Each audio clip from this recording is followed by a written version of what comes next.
For all its material advantages, the sedentary life has left us edgy, unfulfilled.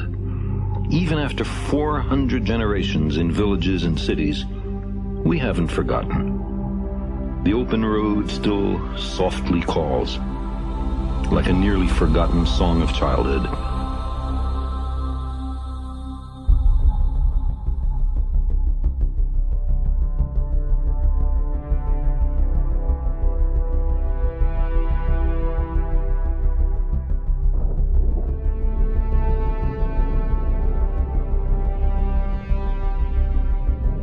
We invest far-off places with a certain romance.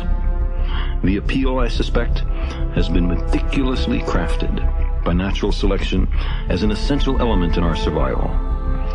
Long summers, mild winters, rich harvests, plentiful game. None of them lasts forever.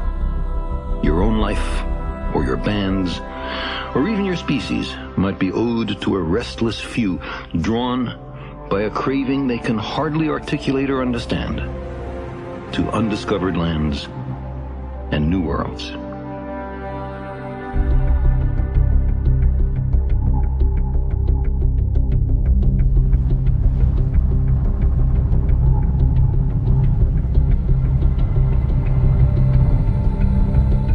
Herman Melville in Moby Dick spoke for wanderers in all epochs and meridians. He said, "I am tormented with an everlasting itch for things remote. I love to sail forbidden seas."